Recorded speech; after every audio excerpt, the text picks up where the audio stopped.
Mathematics class में आपका स्वागत है। ट्वेल्थ की इस मैथमेटिक्स क्लास में आज हम chapter number 6 application of derivative के क्वेश्चन नंबर 25 से आगे को बनाएंगे। ठीक है, क्योंकि लास्ट वीडियो में हमने क्वेश्चन नंबर 24 कंप्लीट कर लिया था।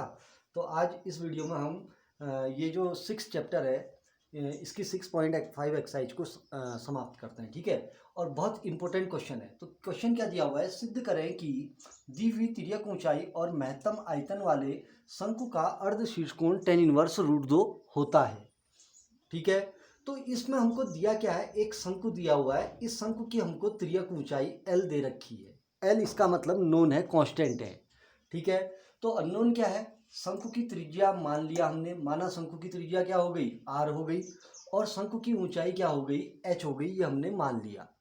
ठीक, तो इसका मतलब जो चीज़ हमको दे रखी है L, उसमें H में और R में कोई रिलेशन होता है पाइथागोरस प्रमेय से L² = H² + R² होता है, ये आपको पता है। ठीक, अब उसके बाद हमने क्या निकालना है, शंकु का आयतन निकालना है पहले। ठीक है, क्योंकि और आयतन को हमने क्या दिखाना है, महत्तम। जब शंकु का आयतन महत्तम है तब ये शंकु का जो अर्ध शीर्षकोण बना है वो हमारा tan−1√2 होता है, ऐसा हमको सिद्ध करना है। ठीक है, तो मैं यहाँ पे क्या निकालूंगा, इसलिए शंकु का आयतन निकालते हैं। शंकु का आयतन V बराबर क्या होता है, 1/3 πr² H हो गया। ये हमारा क्या है, शंकु का आयतन। अब इस आयतन के अंदर हमारे कितने वेरिएबल हैं, दो वेरिएबल है, एक वेरिएबल H है, एक वेरिएबल R है। तो दोनों वेरिएबल में से एक वेरिएबल को हमको हटाना है, तो या तो R को हटाएंगे या H को हटाएंगे, किसके टर्म में, जो चीज़ हमको दे रखी है, अर्थात L के पदों में। ठीक, अगर सपोज दैट मैं H को हटाता हूँ तो H की वैल्यू किस में आ जाएगी, देखिए H इक्वल हो जाएगा √L² - R²। ये तो रूट में आ जाएगा, तो इसलिए H को हटाना ज़्यादा अच्छा नहीं है। ज़्यादा सुटेबल हटाना किसको है, R को, क्योंकि R की वैल्यू क्या होगी, सो R² इक्वल क्या आ गया, L² - H² आ गया। देखिए हम ज़्यादा इजीली किसको हटा सकते हैं, यहाँ पर R को हटा सकते हैं ना। तो R² की वैल्यू निकालिए, क्या आएगा, सो V इक्वल क्या हो गया, 1/3 पाई, R² की वैल्यू क्या रख दी, L² - H² इंटू क्या हो गया H, क्योंकि H की वैल्यू में निकालने में रूट आया ना, रूट आने में फिर लंबा हो जाएगा कैलकुलेशन, तो इसलिए इजीली करते हैं। तो सो V इक्वल क्या होगा, 1/3 पाई, इस H को अंदर मल्टीप्लाई करो तो ताकि गुणनफल नियम से हम बच जाए, डायरेक्ट डिफरेंशिएशन कर लें। तो क्या होगा, L² - H³ हो गया। ठीक, तो अब देखिए जो हमारी इक्वेशन बनी हुई है, ये केवल और केवल किसके टर्म में है, जो फलन बना हुआ है V फलन, H और L के पदों में है। L जो है वो दिया गया है तो कांस्टेंट हुआ, तो अननोन क्या हुआ, H हुआ। तो मैं इसका H के सापेक्ष अब यहाँ पर क्या कर दूंगा, H के सापेक्ष यहाँ पर अवकलन करेंगे। तो करिए इसका H के सापेक्ष, तो dV/dH इक्वल क्या होगा, 1/3 पाई इंटू L² - H³ का क्या हो जाएगा, 3H² हो गया। ठीक, अब आपको पता है उच्चतम या निम्नतम पर क्या होता है, dV/dH इक्वल क्या होता है, 0 हो गया। तो इसका मतलब फर्स्ट ऑर्डर डेरिवेटिव की वैल्यू उच्चतम और निम्नतम बिंदु पर क्या होती है, 0 होती है, ये पता है ना। तो लगाइए, सो हमको क्या मिल जाएगा, 1/3 पाई L² - 3H² इक्वल क्या हो गया, 0 हो गया। सो हमको किसकी वैल्यू मिलेगी, H की वैल्यू निकालनी है, ये तो 0 होगा नहीं, तो यहाँ से क्या निकलेगा, सो L² - 3H² इक्वल क्या मिलेगा, 0। तो वैल्यू किसकी निकालनी है, H की, क्योंकि H के टर्म में हम डिफरेंशिएशन कर रहे हैं, तो क्रिटिकल पॉइंट भी किसके पदों में आएगा, H के पदों में। सो H² इक्वल क्या हो जाएगा, L² क्या हो गया, 3 हो गया। क्लियर। सो H इक्वल क्या हो जाएगा, L/√3 आ गया। तो H की वैल्यू क्या आ गई हमारी, H की वैल्यू आ गई L/√3 आ गया। ठीक है, अब हमने क्या दिखाना है कि जो मेरा H आया हुआ है, इस H पर ये जो आयतन है ये क्या है, महत्तम है, दिखाना है ना। तो इसके लिए जो हमारी इक्वेशन बनी हुई है, इक्वेशन नंबर 2 मान लेते हैं, फर्स्ट इक्वेशन इसको कह लेते हैं। ठीक है, काम आएगा कहीं ना कहीं। तो जो इक्वेशन नंबर सेकेंड बनी है इसका फिर से मैं क्या कर दूंगा, डिफरेंशिएशन कर दूंगा। तो समीकरण नंबर 2 का फिर से h के सापेक्ष हम क्या करेंगे, अवकलन करेंगे। तो h के सापेक्ष इसका अवकलन कीजिए तो क्या बनेगा, डी स्क्वायर वी अपॉन क्या हो जाएगा, डी एच स्क्वायर इक्वल क्या हो जाएगा 1/3 पाई एल स्क्वायर का अवकलन 0, 3h स्क्वायर का 3 दूना 6h आ गया, 6 इंटू एच, वो भी किस में आया, माइनस में आया। देखिए क्योंकि L square 0 minus 3h square का माइनस 3 दूना 6h आ गया, है नी, क्लियर। अब थोड़ा सा इसको सॉल्व कर लीजिए तो इक्वल आ गया 3 दूना 6 माइनस का 2 पाई एच आ गया, कितना आ गया second order derivative, -2h 2 pi h निकल गया। अब मैं क्या लिखूंगा, इसलिए h equal l upon root of 3 पर d square v upon d h square equal क्या आ जाएगा, यहाँ पर h की वैल्यू रखेंगे तो -2 pi l upon root of कितना आ गया 3। अब बताइए जो ये सेकेंड ऑर्डर डेरिवेटिव आया है इस h पर पॉजिटिव आया कि नेगेटिव, नेगेटिव आया है, तो लेस देन क्या हो गया 0।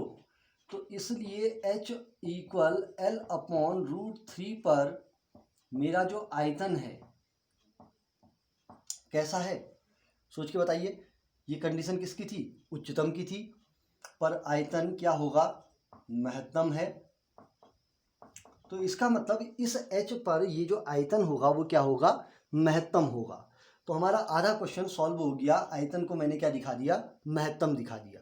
ठीक, अब आ जाइए शंकु का हमने क्या निकालना है, अर्ध शीर्षकोण सिद्ध करना है ना, tan इनवर्स रूट 2, अर्थात ये जो tan इनवर्स ये है, अर्ध शीर्षकोण को मैंने क्या मान लिया, थीटा मान लिया। तो इसका मतलब मेरे को अब थीटा की वैल्यू निकालनी है, ठीक है, किस पर, इस h पर, ठीक है।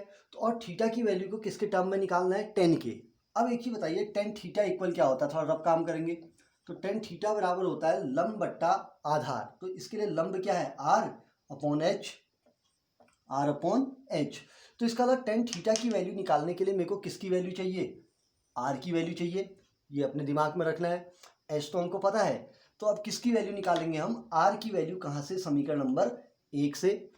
तो अब मैं क्या करूँगा, समीकरण नंबर 1 से आर स्क्वायर इक्वल क्या होगा, L square minus H square है, तो एच स्क्वायर की वैल्यू यहाँ से रखिए। तो एच स्क्वायर की वैल्यू क्या होगी, एल स्क्वायर अपॉन कितना आ गया 3। सो इक्वल सॉल्व करेंगे तो 3l square minus L square कितना हो गया, 2l स्क्वायर अपॉन कितना आ गया 3 आ गया। तो किसकी वैल्यू आ गई, आर स्क्वायर की।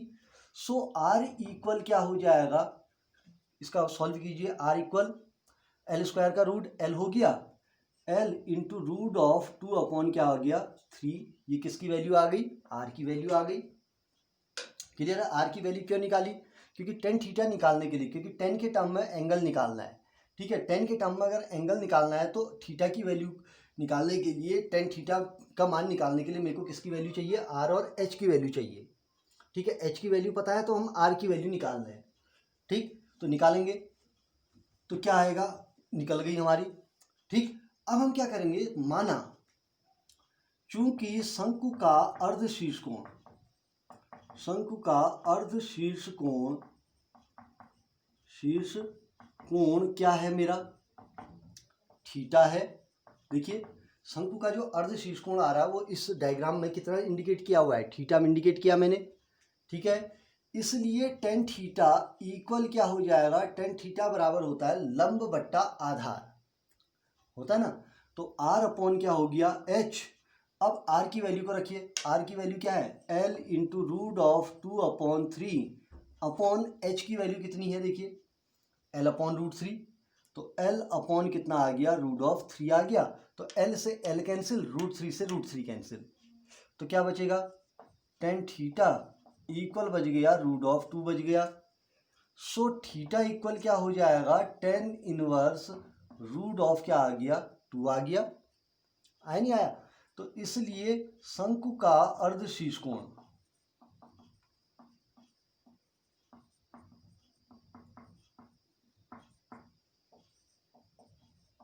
बराबर क्या आएगा, tan इनवर्स रूट ऑफ 2, ठीक। तो क्वेश्चन नंबर 25 हमारा बड़ा इजीली सॉल्व हो गया, हो नहीं हुआ।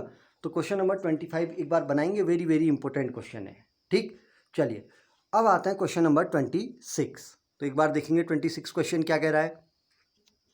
चलिए अब लेते हैं क्वेश्चन नंबर 26।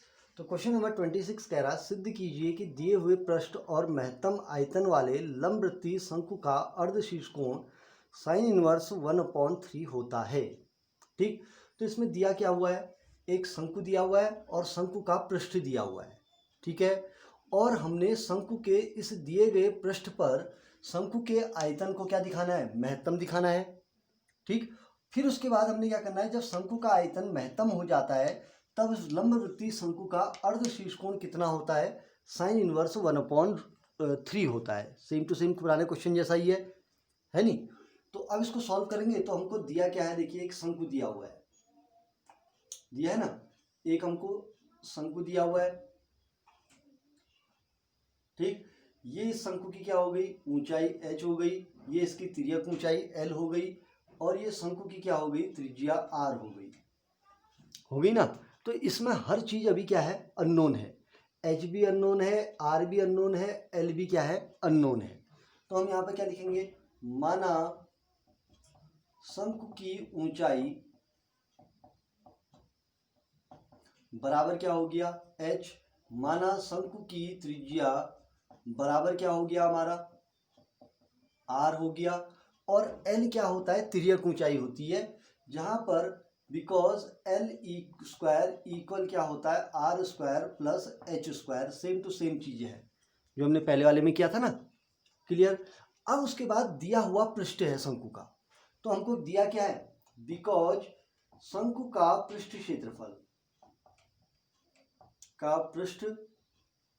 क्षेत्रफल a बराबर क्या होता है, pi r l plus pi r square होता है। तो शंकु का पृष्ठ क्षेत्रफल क्या हुआ, pi r l plus pi r square. थोड़ा सा याद रखना है क्योंकि पृष्ठ दिया हुआ है तो संपूर्ण पृष्ठ लेंगे, अगर वक्र पृष्ठ कहेगा तो क्वेश्चन वाला खुद ब खुद देगा। ठीक, अब हमको दिखाना है महत्तम आयतन, तो अब आपको शंकु के आयतन का फॉर्मूला लगाना है।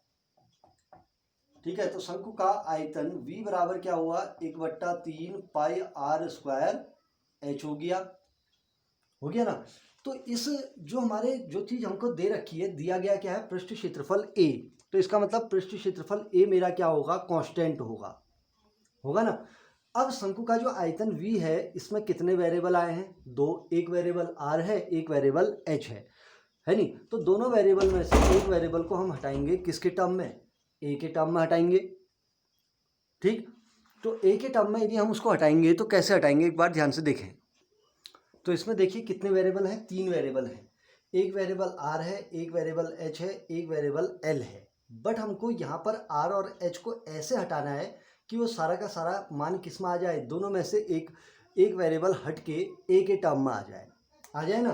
तो a में जो वेरिएबल दे रखा वो l और r दे रखा, बट जो v के अंदर वेरिएबल है वो r और h है। तो हम एक काम करते हैं, ये h को हटा देते हैं, हटा दें तो यहाँ से क्या निकलेगा, सो v इक्वल आ जाएगा 1/3 pi r square into h की यहाँ से वैल्यू क्या आएगी, h इक्वल क्या हो जाएगा, देखेंगे अगर हम निकालेंगे तो root of l square minus r square हो गया।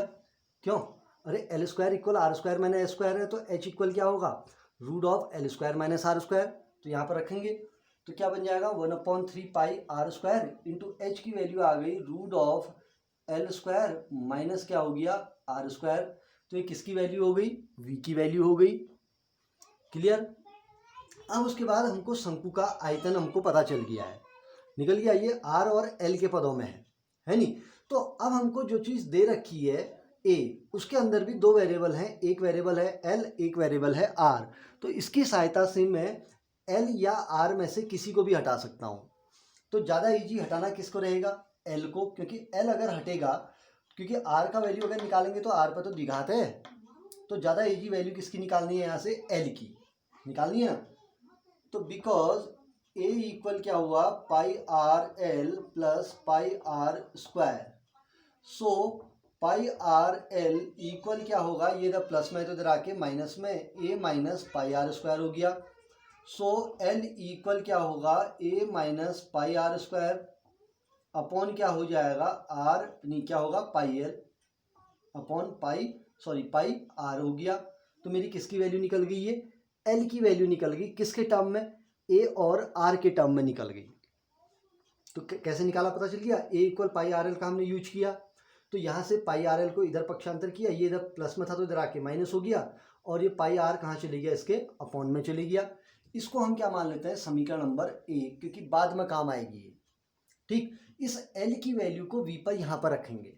सो वी इक्वल क्या बन जाएगा, 1/3 pi r square into root of l की वैल्यू रखेंगे इसके अंदर। एल स्क्वायर है तो इसका स्क्वायर करके रखेंगे, ठीक है, तो ध्यानपूर्वक रखेंगे। रूट ऑफ क्या बनेगा, एल स्क्वायर करेंगे तो क्या आ जाएगा, a minus pi r square upon क्या हो गया, पाई आर हो गया। क्लियर, माइनस क्या हो जाएगा, आर स्क्वायर वैसे ही रहेगा, माइनस आर स्क्वायर। क्लियर, तो ये मेरी किसकी वैल्यू निकल गई, v की वैल्यू निकल गई। किसके टर्म में निकली, r और a के टर्म में निकल गई है। लेकिन बड़ा लंबा चौड़ा कैलकुलेशन लग रहा है ना, इसके अंदर एक रूट भी आ गया है, बड़ा गंदा लग रहा है। तो रूट को हटाने के लिए एक तरीका है, दोनों पक्षों का हम क्या कर देंगे, वर्ग कर देंगे। तो क्या करने पर, वर्ग करने पर तो रूट हट जाएगा ना मेरा, रूट का बवाला ही हम हटा देते हैं, ठीक है। तो वर्ग करेंगे तो क्या हो जाएगा, वी स्क्वायर इक्वल 1/3 का square 1/9 pi square into r square का स्क्वायर क्या होगा, आर की पावर 4 इंटू यहाँ से पूरे का पूरा रूट मेरा कैंसिल हो गया, हट गया। तो रूट हटेगा तो न्यूमरेटर, अरे हाँ इसका स्क्वायर भी तो था, एल स्क्वायर था तो इसका स्क्वायर ये था ना। तो इसका जब हम रूट हटाएंगे तो अंश का स्क्वायर अलग लेंगे, हर का स्क्वायर अलग लेंगे, क्योंकि एल स्क्वायर से आया था ना। क्लियर, तो हटाइए, क्या निकलेगा यहाँ पर, इनटू क्या हो जाएगा, ए ब्रैकेट के अंदर, ठीक है, ब्रैकेट के अंदर क्या आ गया, a minus pi r square का होल स्क्वायर अपॉन कितना हो गया, pi square r square, pi square r square minus क्या हो जाएगा, आर स्क्वायर हो गया। देखिए क्लियर, क्या किया हमने, पता चल गया होगा, ये रूट हटा दिया। ठीक, अंदर का अंश का स्क्वायर अलग, हर का स्क्वायर अलग, क्योंकि रूट के अंदर स्क्वायर था ना। ठीक, अब इसका एलसीएम लीजिए, तो वी स्क्वायर इक्वल क्या होगा, 1/9 पाई स्क्वायर आर की पावर 4। तो इसका एलसीएम क्या आ जाएगा, पाई स्क्वायर आर स्क्वायर आ गया। अभी ब्रैकेट खोलिए, तो ब्रैकेट खोल के हमारी क्या वैल्यू आती है, ए का स्क्वायर, अरे ए माइनस बी का होल स्क्वायर से a square plus pi square r की power 4। Clear, -2ab -2 into a into pi r square हो गया। क्लियर, माइनस यहाँ पर क्या होगा, ये टर्म इससे मल्टीप्लाई होगा, तो पाई स्क्वायर आर की पावर क्या हो गया, 4। क्लियर, पाई स्क्वायर आर की पावर 4 से पाई स्क्वायर आर की पावर 4 क्या हो गया, कैंसिल हो गया। ठीक, अब इससे इसको डिवाइड दीजिए तो क्या हो जाएगा, वी स्क्वायर। अब एक काम और करते हैं, लेट वी स्क्वायर इक्वल, हम एक नया फलन लेते हैं, इस वी स्क्वायर को हमने पी कह दिया, थोड़ी देर के लिए कह दिया, तो पी इक्वल क्या बन जाएगा, 1/9। देखिए इस, देखिए आर स्क्वायर से आर स्क्वायर कट गया, आर स्क्वायर देखो पाई स्क्वायर से pi square cancel, r square से आर की पावर 4 कट जाएगा, कितने टाइम, 2 टाइम। तो क्या आ जाएगा यहाँ पर, आर स्क्वायर इंटू ब्रैकेट में क्या बचेगा, ए स्क्वायर माइनस क्या बचा, 2a पाई आर की पावर कितना हो जाएगा, 4, नहीं आर का स्क्वायर हो गया। अब देखिए यहाँ पर गुणनफल नियम लग रहा है ना, तो गुणनफल नियम से बचने के लिए इस आर स्क्वायर को अंदर मल्टीप्लाई कर देते हैं। ठीक, तो अंदर मल्टीप्लाई करेंगे तो क्या बनेगा, 1/9 a square r square -2a pi r की पावर 4 हो गया। ठीक, अब बताइए ये जो पी फलन बना हुआ है, किसके रिस्पेक्ट में बना हुआ है, ए और आर के रिस्पेक्ट में। ए यहाँ पर दिया हुआ पृष्ठ है, तो इसका मतलब ए हमारा यहाँ पर क्या रहेगा, कांस्टेंट रहेगा, रहेगा ना। तो इसका हम किसके सापेक्ष अवकलन करेंगे, आर के सापेक्ष, क्योंकि आर मेरा शंकु की त्रिज्या अननोन है, एक ही वेरिएबल आया इसमें, वो भी आर आया, तो आर के सापेक्ष इसका अवकलन करेंगे। तो आर के सापेक्ष जब अवकलन करेंगे तो क्या निकलेगा, dp upon D R equal 1/9 क्या हो जाएगा, 2a स्क्वायर आर, क्योंकि ए स्क्वायर तो कांस्टेंट है। ठीक, इसका करेंगे तो कितना होगा, माइनस 4 दूना 8 a पाई आर क्यूब हो गया। क्लियर, अब मेन चीज़ में क्या है कि ये जो हमारी वैल्यू आ गई है, ये जो डिफरेंशिएशन आया हुआ है ना, ये अब हमने करना क्या है कि महत्तम दिखाना है। तो महत्तम निकालने के लिए आपको एक पॉइंट पता होना चाहिए, क्या था, उच्चतम या निम्नतम पर क्या होता है, dp अपॉन dr इक्वल क्या होता है, 0 होता है। तो इसलिए क्या आएगा, 1/9, इसमें कुछ कॉमन ले लेते हैं, चलिए ज़्यादा अच्छा रहेगा ना। ये समीकरण नंबर 1 ही होगी, ये क्या हो गया, समीकरण नंबर 2। ठीक, इसमें कॉमन ले लेते हैं। देखिए क्या आएगा, 2 AR कॉमन आ गया, तो क्या आ जाएगा, 2/9 AR मैंने कॉमन ले लिया, तो बचा क्या, इस वाले टर्म में क्या बचा, A -4 क्या बचेगा, पाई, क्या बचेगा, R² बच गया, इक्वल क्या आ गया, 0। ठीक, 2/9 A की वैल्यू तो कभी 0 नहीं होगी, क्या हो सकती है, नहीं होगी। तो इसलिए R का मान या तो R 0 होगा या यही 0 होगा। तो because R does not equal क्या होगा, 0 होगा, अर्थात इस शंकु की त्रिज्या कभी 0 हो सकती है, नहीं। तो क्या होगा, इसलिए A -4 पाई R² बराबर क्या हुआ, 0। सो R² इक्वल क्या हो जाएगा, A/4 पाई, क्यों, R² की वैल्यू क्या आई, A/4 पाई। सो R इक्वल क्या बन जाएगा, R equal 1/2 root of A upon कितना आ गया, पाई आ गया। तो R की वैल्यू क्या आई, 1/2 A अपॉन कितना आ गया, पाई। दिख रहा है, ये किसकी वैल्यू आ गई, मेरे R की वैल्यू आ चुकी है। ठीक, अब मेरे को दिखाना है कि इस R पर, ये जो R आया हुआ है, इस R पर इस शंकु का जो आयतन है वो क्या है, उच्चतम है। ऐसा मेरे को क्या करना है, सिद्ध करना है, करना है। तो पहले इसको एक बार नोट कर लीजिए, फिर मैं इधर का पोर्शन मिटाता हूँ एक बार। ठीक, तो अब इसको नोट कर लेंगे, मैं इस साइड का पोर्शन मिटा देता हूँ। ठीक है, इसकी अब ज़्यादा कोई ज़रूरत है नहीं।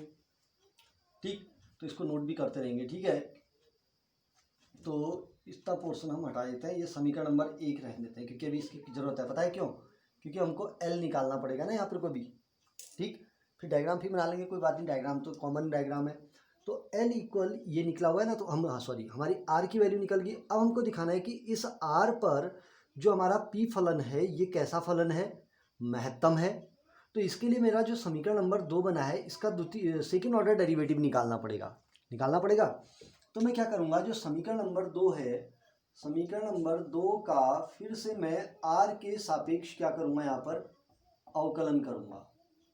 तो समीकरण नंबर 2 का R के सापेक्ष अवकलन किया तो क्या बनेगा, देखेंगे। तो इसका R के सापेक्ष अवकलन करेंगे तो d² P अपॉन क्या हो जाएगा, dr² इक्वल 1/9, ब्रैकेट में इसका करिए, R का तो 1 हो गया, तो क्या आ गया, 2a² माइनस कितना होगा, 8 × 24, 24a पाई R² हो गया। तो ये हमारा क्या निकल गया, इसका सेकेंड ऑर्डर डेरिवेटिव निकल गया। ठीक, अब मैं चेक करूंगा कि इस R की वैल्यू पर ये जो सेकेंड ऑर्डर डेरिवेटिव है, ये पॉजिटिव साइन देता है कि नेगेटिव देता है। ठीक, तो रखिए R इक्वल किस पर, 1/2 root of A upon pi पर, A अपॉन पाई पर हम क्या करेंगे, सेकेंड ऑर्डर डेरिवेटिव निकालेंगे, d² P अपॉन dr² की वैल्यू चेक करेंगे। ठीक है, तो 1/9 इंटू 2a² माइनस, तो R² करेंगे तो दो दुना कितना हो गया, 4 हो गया। देखिए R² की वैल्यू कितनी आ जाएगी, रखते हैं एक बार। ठीक है, 24 into pi a into pi, R² करेंगे तो 1/4 a अपॉन क्या हो गया, पाई हो गया है। ठीक, अब इसको थोड़ा कैंसिल कीजिए, तो 1/9 तो बाहर ही रहेगा, 2a², ये देखिए पाई से पाई कैंसिल, 4 छक कितना हुआ, 24, माइनस क्या हो जाएगा, 6a इंटू ए क्या हो गया, a² आ गया।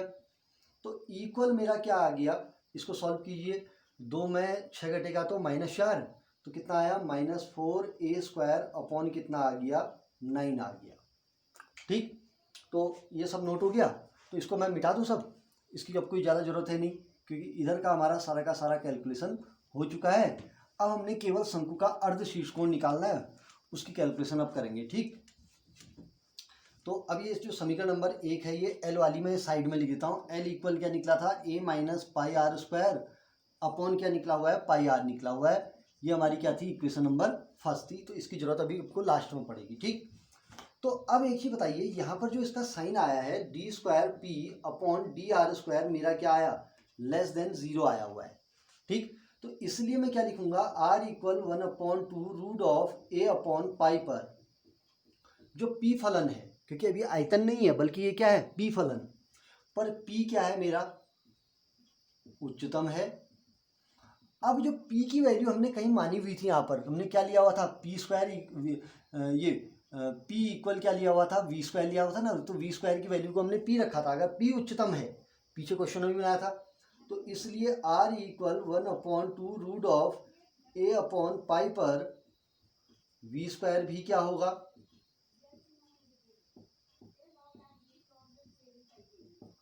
भी क्या होगा, उच्चतम होगा। अगर वी स्क्वायर उच्चतम है, तो आपने पढ़ा था, पीछे बताया था कि बड़ी संख्या का वर्ग क्या होता है, बड़ा, और छोटी संख्या का वर्ग छोटा होता है।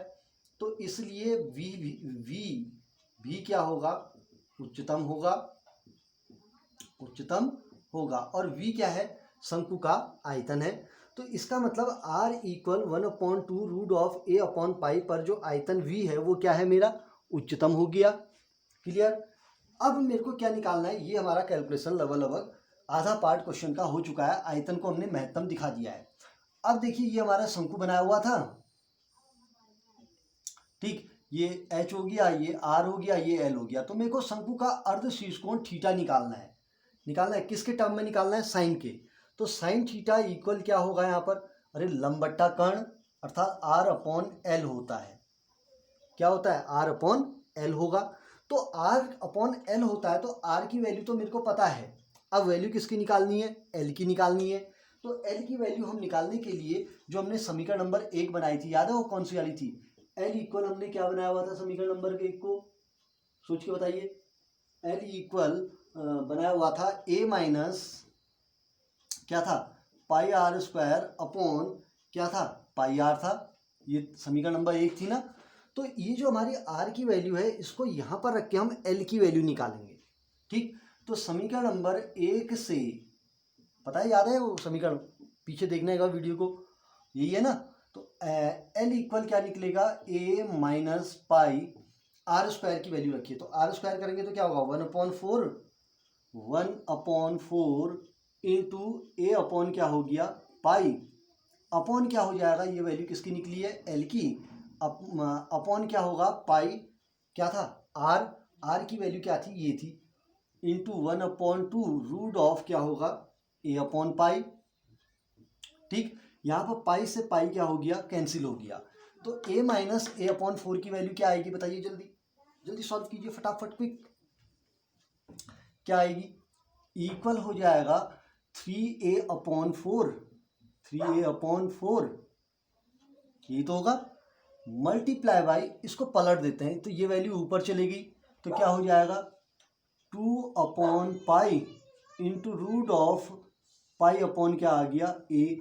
तो ये किसकी वैल्यू आ गई हमारी, सोच के बताइए। ये मेरे एल की वैल्यू हमारी कैलकुलेशन में आ चुकी है ना। तो यहाँ पर देखिए 2 से 4 कट गया, तो एल इक्वल क्या आ गया, 3/2 ए, रूट ए से ए में डिवाइड देंगे तो क्या आ जाएगा, रूट ए ऊपर चलेगा। देखिए रूट ए से रूट ए में डिवाइड दिया तो रूट ऑफ ए ऊपर आ गया, अपॉन रूट पाई से पाई में डिवाइड देंगे तो पाई नीचे चली जाएगा। तो ये मेरी किसकी वैल्यू निकल गई, l equal 3/2 root of a upon क्या हो गया, पाई हो गया। ठीक, अब मेरे को शंकु का अर्ध शीर्षकोण निकालना है। चूंकि शंकु का अर्ध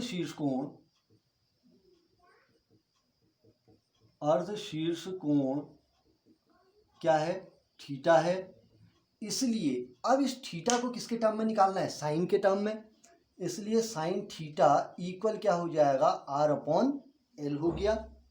ठीक, अब वैल्यू रख देते हैं इसमें। अब सारी वैल्यू हमने निकाल रखी है। तो आर की वैल्यू क्या निकाल रखी है, ये निकाल रखी है, equal 1/2 into root of a upon क्या हुआ, पाई, अपॉन एल की वैल्यू क्या है, 3/2 into root of a upon क्या हो गया, पाई।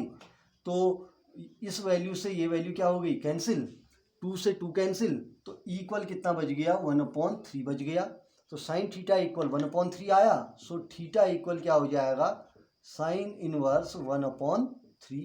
तो इसका मतलब शंकु का अर्ध शीर्षकोण थीटा इक्वल क्या होता है, साइन इनवर्स 1/3 होगा। ठीक, तो क्वेश्चन नंबर 26 भी आपका बड़ा इंपॉर्टेंट क्वेश्चन है, अब बट लंबा बहुत है, तो इसको एक बार ढंग से अभ्यास करेंगे। ठीक, चलिए अब आते हैं क्वेश्चन नंबर नेक्स्ट। तो क्वेश्चन नंबर 27 में हमने क्या निकालना है, वक्र, ऑप्शनल क्वेश्चन है बट है लंबा क्वेश्चन। ठीक है, वक्र x² इक्वल 2y पर 0,5 से न्यूनतम दूरी पर स्थित बिंदु क्या है, ये हमको निकालना है ना। तो हम क्या करेंगे, चूंकि वक्र इक्वल क्या दे रखा है, x² इक्वल 2y दे रखा है, ये हमारी समीकरण नंबर क्या हो गई, 1 हो गई। ठीक है, इस वक्र पर 0,5 से न्यूनतम दूरी पर स्थित बिंदु, ये वक्र है, तो इस वक्र पर कहीं पर एक पॉइंट होगा 0,5, तो इस 0,5 से न्यूनतम दूरी अर्थात इस बिंदु से इस वक्र की सबसे कम दूरी पर स्थित कौन सा बिंदु होगा, क्योंकि इस बिंदु से इस वक्र की दूरियां तो अलग अलग बिंदुओं पर अलग अलग होंगी ना, ये, बट हमने सबसे कम दूरी पर स्थित बिंदु निकालना है। तो माना यह न्यूनतम दूरी पर स्थित बिंदु क्या हो गया, x, y हो गया। तो हम क्या कहेंगे, माना लेट 0,5 से वक्र पर न्यूनतम दूरी पर स्थित बिंदु क्या है मेरा, x, y है। ठीक है, आधा मैं करता हूँ, बाकी आप खुद कर सकते हैं। ठीक है, न्यूनतम दूरी पर स्थित बिंदु क्या है, x, y है। इसलिए d बराबर क्या हो जाएगा, रूट ऑफ, अरे x2 माइनस x1 का होल स्क्वायर, x माइनस 0 का whole square plus y minus 5 का होल स्क्वायर हो गया। अब इसमें एक बड़ी समस्या आ गई है, रूट आ गया ना, तो रूट हटा देते हैं, तो वर्ग करने पर क्या होगा, d² इक्वल x² प्लस क्या होगा, y माइनस 5 का होल स्क्वायर हो गया। तो मैंने क्या किया, लेट d² इक्वल a मान लेते हैं, हमने सपोज कर लिया। तो a इक्वल क्या हो जाएगा, ये x² है ना, तो इस x² की वैल्यू को हम हटाएंगे, क्योंकि a इक्वल क्या, पहले लिख देते हैं, a equal x² plus 5y minus 5 का होल स्क्वायर आ गया ना। अब जो इक्वेशन बनी हुई है इसमें कितने वेरिएबल आ गए हैं, 2 आ गए हैं। अब 2 वेरिएबल हैं, तो एक वेरिएबल हटेगा कहाँ से, समीकरण नंबर 1 से। तो समीकरण नंबर 1 से रखिए इसकी वैल्यू, तो a इक्वल क्या होगा, 2y प्लस y माइनस 5 का होल स्क्वायर। तो अब कर सकते हैं, इसका पहले डिफरेंशिएशन करेंगे, अरे dA अपॉन dy निकालेंगे, फिर उच्चतम व निम्नतम बिंदु पर क्या होगा, dA अपॉन क्या निकालेंगे, dy निकालेंगे, फिर उच्चतम व निम्नतम बिंदु पर dA अपॉन dy को 0 दिखा के क्रिटिकल पॉइंट y की वैल्यू निकालेंगे। फिर उसके बाद सेकेंड ऑर्डर डेरिवेटिव निकाल के आप चेक करेंगे कि जो a है वो उच्चतम है कि निम्नतम है। ठीक है, तो न्यूनतम अगर आ गया तो आप क्या लिखेंगे, इसलिए y इक्वल इतने पर a क्या होगा, न्यूनतम होगा। अगर a न्यूनतम है तो a की वैल्यू क्या है, d² भी न्यूनतम होगा, इसलिए d भी क्या होगा, न्यूनतम होगा। तो वो किसकी वैल्यू निकलेगी, आपके y की निकलेगी। ठीक है, अब x की वैल्यू निकालने के लिए, क्योंकि y बिंदु किस पर है, वक्र पर है, x, y, तो जो y बिंदु है वो इस समीकरण नंबर 1 को क्या करेगा, संतुष्ट करेगा। तो y की उस वैल्यू को आप समीकरण नंबर कहाँ रखेंगे, 1 में रखेंगे। तो आपकी किसकी वैल्यू निकल जाएगी, x की वैल्यू निकलेंगी, 2 वैल्यू। ठीक, तो अतः क्या लिखेंगे, वक्र पर 0,5 से न्यूनतम दूरी पर स्थित बिंदु x, y इतना होगा। तो कर सकते हैं। तो क्वेश्चन नंबर 27 बड़ा इजी क्वेश्चन है, तो एक बार इसको इससे आगे को आप बनाएंगे। ठीक, क्वेश्चन नंबर 28 और क्वेश्चन नंबर 29 फॉर्मेट के क्वेश्चन आपने पहले पढ़ रखे हैं, फलन दे रखे हैं, उन फलनों का एक में न्यूनतम मान निकालना है, एक में उच्चतम मान। ठीक, तो इन क्वेश्चनों को एक बार आप अच्छे से बनाएंगे। ठीक, इसी के साथ हमारा चैप्टर नंबर 6 एक्सरसाइज 6.5 क्या हो गया, कंप्लीट हो गया। ठीक।